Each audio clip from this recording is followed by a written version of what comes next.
On today's episode of Press Play, more changes are being made in OCU's police department, with the new interim police chief already taking a leave of absence. Plus, a look at Oklahoma City's newest park. We've got your sports highlights, plus an exclusive with OCU alum and The Bachelor host Chris Harrison, discussing the legacy of soccer coach Brian Harvey. All of this and more, only on Press Play.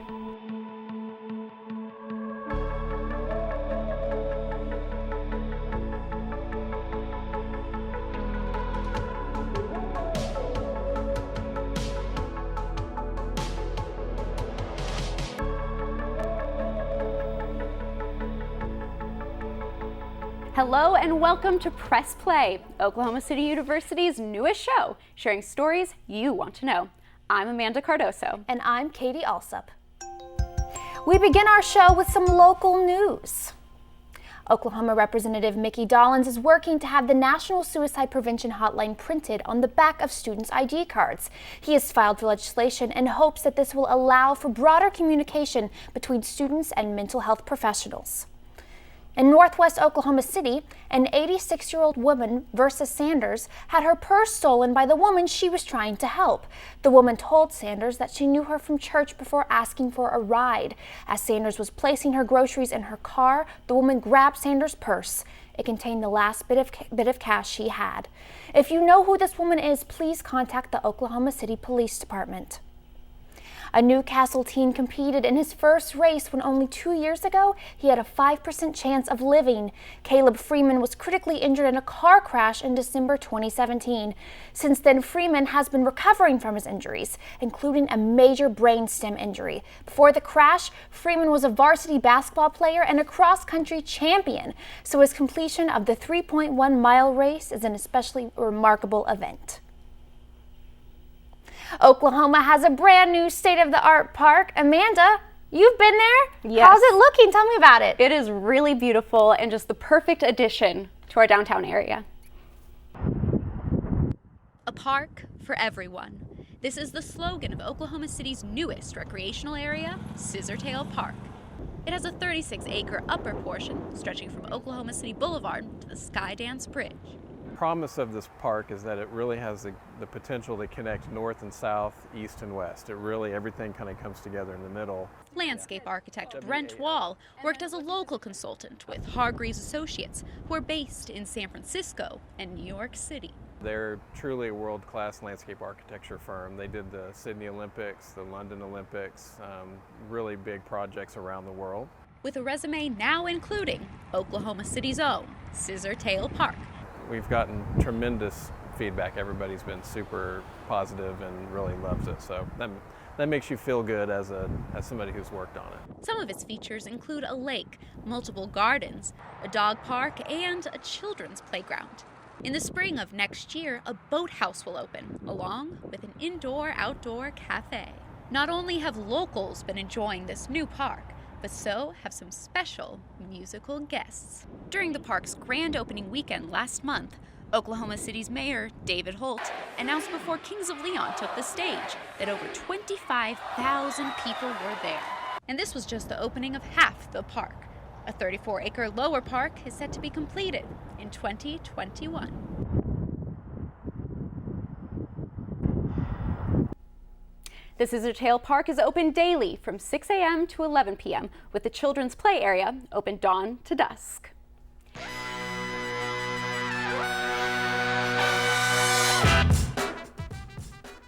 In campus news, even more changes are being made in the police department. Interim Police Chief Mark LaHue is on an approved leave of absence. A campus police officer recently filed a discrimination complaint against LaHue, accusing him of making homophobic and sexually inappropriate comments. OCU's Director of University Communications could not confirm if there was any connection between LaHue's leave of absence and the allegations made against him. Team structures have been established for OCU's new esports team. Varsity and junior varsity teams have been made for the games Overwatch, Rocket League, and Super Smash Bros. Ultimate. The Overwatch and Rocket League teams have already begun playing in tournaments. Esports scholarships will begin being offered next year. A video on OCU's YouTube page has gone viral. The video showing a jazz class at the Ann Lacey School of Dance was first uploaded back in 2017, but has now reached 2 million views.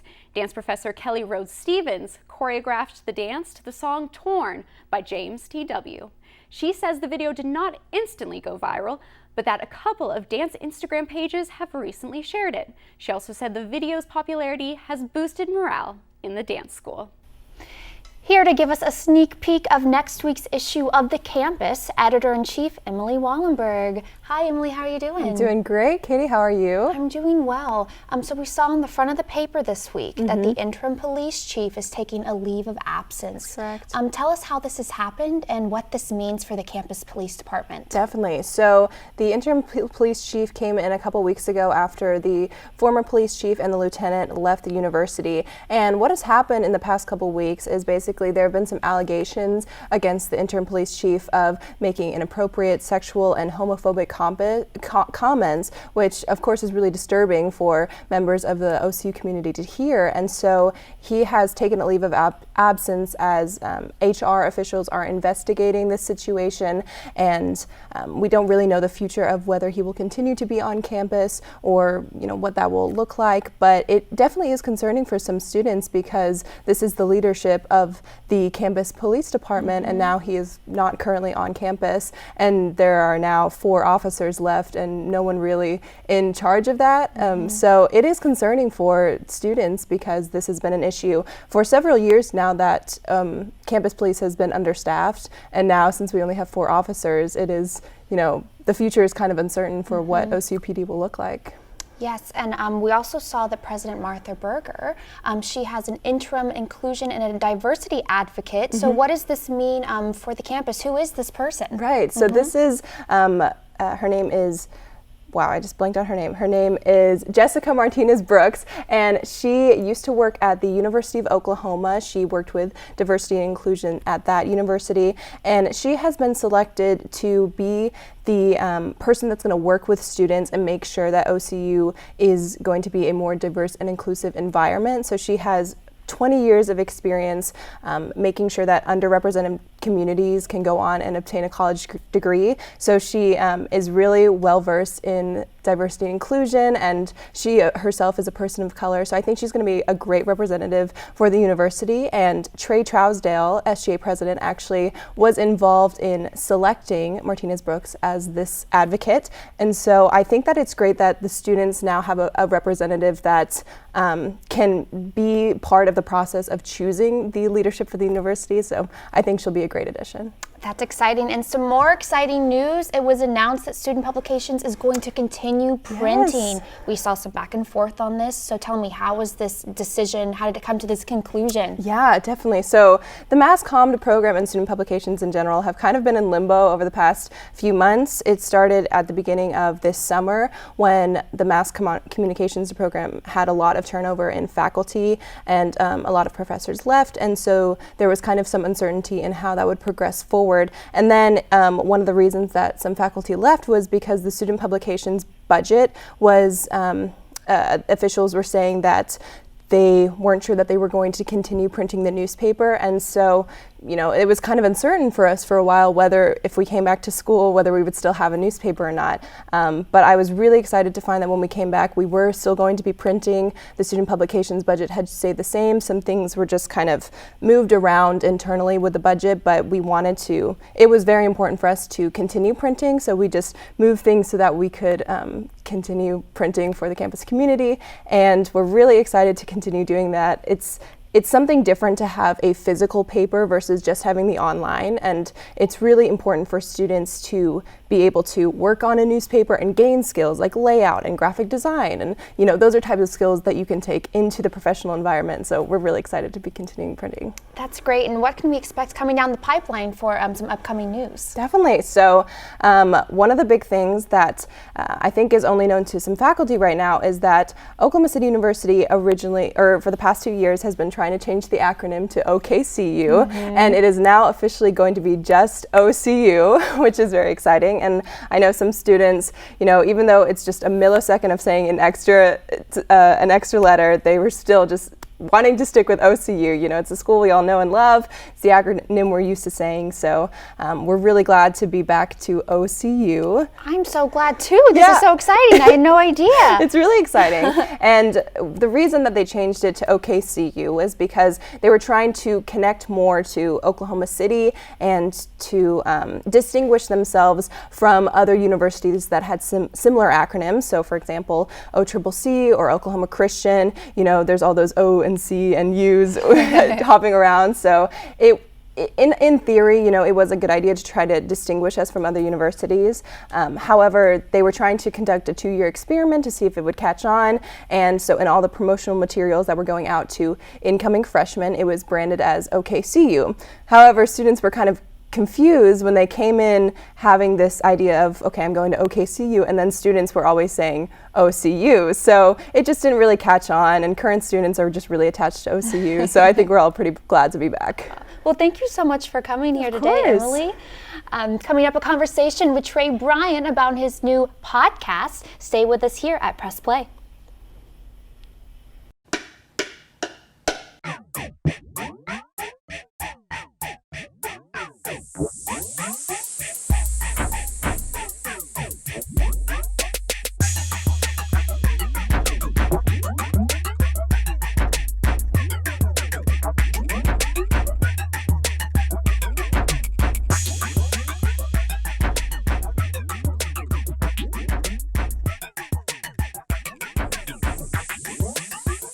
There are plenty of teams in every sport that have great players and never win titles. Most of the time, those players aren't willing to sacrifice for the greater good of the team. One thing I believe to the fullest is that if you think and achieve as a team, the individual accolades will take care of themselves. Talent wins games, but teamwork and intelligence wins championships.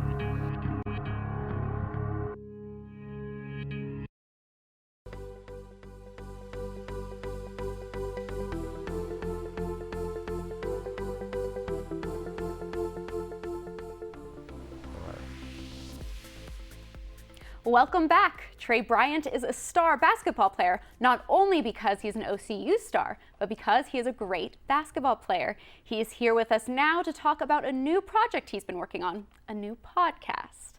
Hello, Trey. How are you doing? Good. How you doing, Amanda? I'm doing great. So, you got something new happening. You got a new podcast. So, can you tell us about that? All right. So, I have a podcast called Star Track.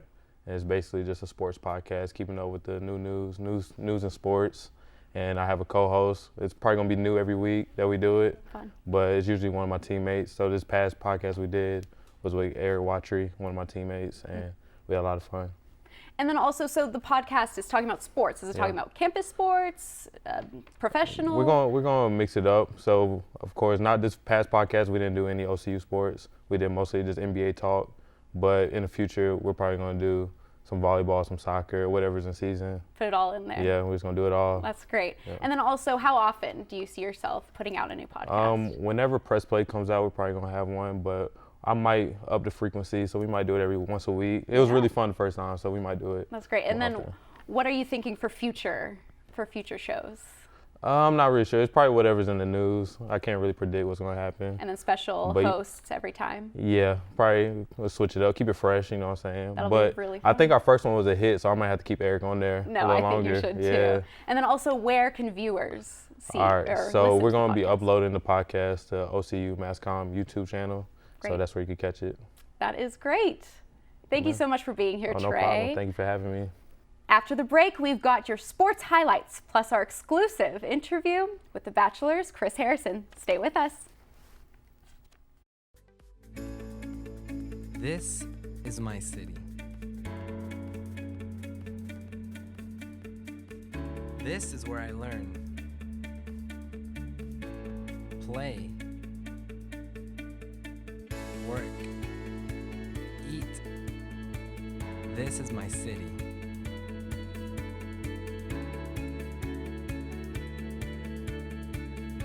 This is my home.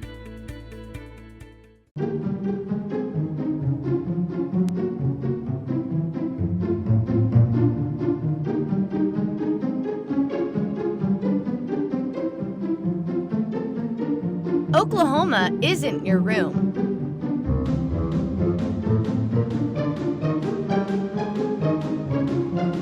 So don't trash it.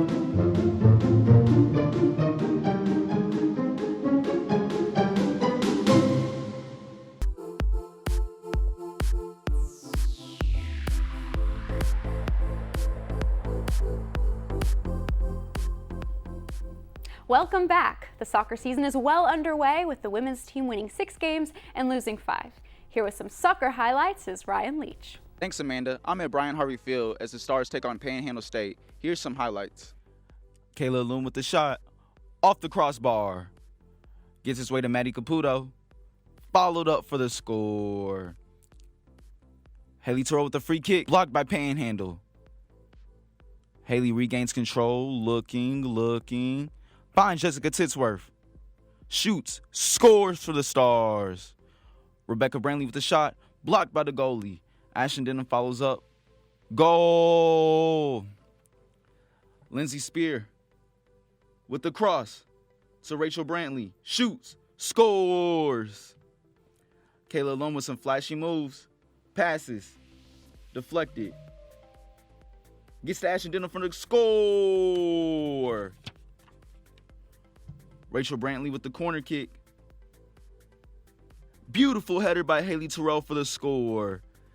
Here I have with me Haley and Kay. After a big win today, how do you feel about the team's performance? I definitely think there's room for improvement, but we walked off the field with a dub, and that's all that matters. After today's win, this now marks 2-0 in conference play. How do you feel about that, Kay? Every dub in conference makes a statement, so I feel like we got to take this one and keep moving forward.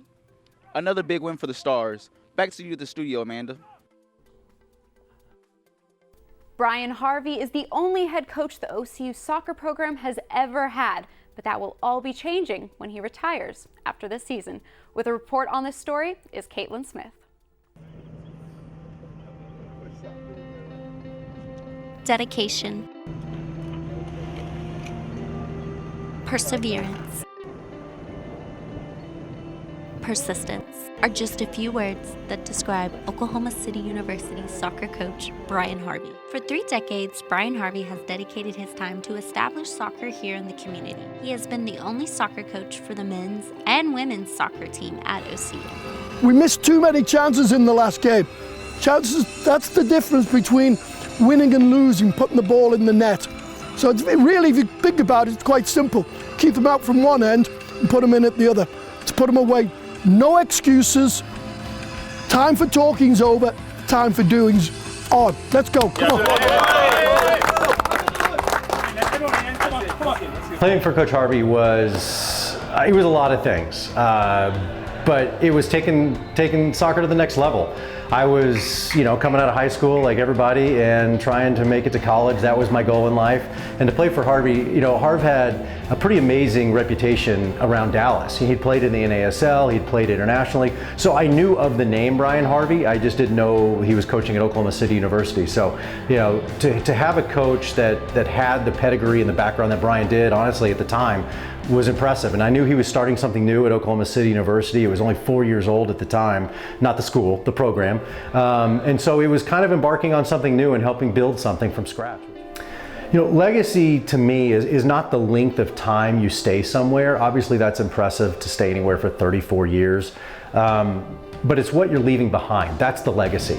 How have you bettered a place that you have just been? And when you look at Brian Harvey, and you look at his legacy, look at what he's literally built from scratch. He brought soccer to Oklahoma City, and he could have done that anywhere. There were other better paying jobs. A lot of people tried to snatch him up and wanted him, but he wanted to build something here, and it meant something. He set down roots, he set down his family and created something. And so when he steps off this pitch for the last time, he truly is leaving something better than he found it. That's legacy. Coach Harvey created a legacy. Future stars will see the Brian Harvey soccer field and remember his legacy. My 2 favorite memories from Harvey, neither one are really positive because it was my doing. One was I was late to practice, really late for like a 2:30 in the afternoon practice. And in all fairness, power went out at Smith Hall. I slept through practice. I came and I was a freshman. And Brian kind of used me as an example, and he didn't let me travel to Oral Roberts. It's really the only game I didn't play in or travel in my entire college career. And to this day, I'm 48 years old, and I still remember that lesson of not being there on time, not showing up, not being responsible. And then the other time, I made kind of a wisecrack to Harvey, and in the middle of practice. And I think I said to get off, which I don't even know what that means, but then he said, you can get off on a 12-minute run, which meant I had to run 2 miles for what I had said. So it was the discipline, learning responsibility, that moral fiber that you took from Harv, and then, the discipline of playing college athletics. I would describe Brian, the best way to describe Brian for me is a friend, my coach. Obviously, I think now he's earned the right to be called a legend. He wasn't at the time. He was 4 years into his coaching career at OCU when I started. But to watch what he's done and to watch how he stayed here, he's helped raise so many of us. We all look at him as a father figure, as a friend, as a coach. He's meant more to this city, more to this program than anybody could ever put into words. And I'm pretty good with words, and I still, it's hard to encapsulate all that he's meant to so many of us, which is why we're all here. After all these years, we all come back. We built this place we're standing in right now. We built this field, all because of Coach Harvey. He is the glue that brings us all together and really bonds all of us. There is a brotherhood to all this. I'm Katlyn Smith, reporting for Press Play. Now switching over to volleyball, our women's volleyball team has had a dominant season so far, winning 17 out of the last 18 games. With some game highlights, we send you over to Kealon Clayborne. Thanks, Katie. Coming off a big win Tuesday against Langston, your Stars face Central Christian today, hoping to get Coach Coven her 100th win. Sophia Salad sets up a nice kill for Mariana Berger. Your Stars were scoring pretty fast in this game. The playmaker of the game just keeps the assists going with the kill from Kenny Bertling. Isabel Harwell with a sneaky ace over the defense. Your Stars were getting whatever they wanted. Caitlin Vargas with a powerful kill. Okay, Lacey Bueller says, hey, my turn, and gets a kill herself. Your Stars wasn't letting up and rolling as they make the extra effort plays to finish the game. Bueller closes the match out with a kill to give them the 3-0 sweep. As your Stars fans get excited for the girls as they get their victory. Coming off a great win tonight, I'm here with Sophia. Sophia, what did you see out there tonight? This week in practice, we've really been focusing on taking care of first ball kills, first ball transition kills, serving aggressive, and we really just focused on our game plan, took care of our side, took care of the ball. I see you guys got the 100th win for Coach. How excited are you about that? We're really excited. It's her first year here, so we're excited to make her look good, her helping us improve our record, get into those national rankings like we have, improve our ranking, and take care of the season. Okay. You guys are up to, I think, a 12th winning streak. What is your plans on to keep that streak going? Coach wants us to come out and win in fashion every game, so we come out, we don't underestimate anyone, to take care of our game plan, and we expect to take care of everyone in 3 sets, hopefully, for the rest of the conference. All right, you heard it from Sophia. Your Stars' next home game, October 25th against Texas Wesleyan. Back to you, Katie. Coming up, our question of the week. Stay with us.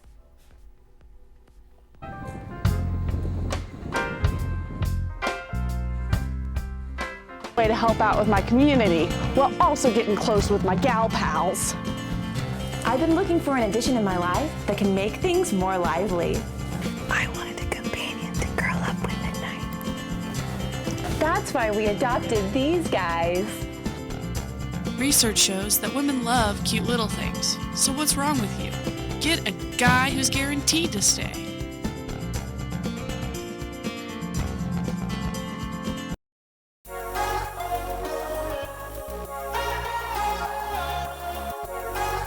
Halloween is only a couple of weeks away, so it's about time to start getting your Halloween costume ready. And for some extra inspiration, here's our question of the week.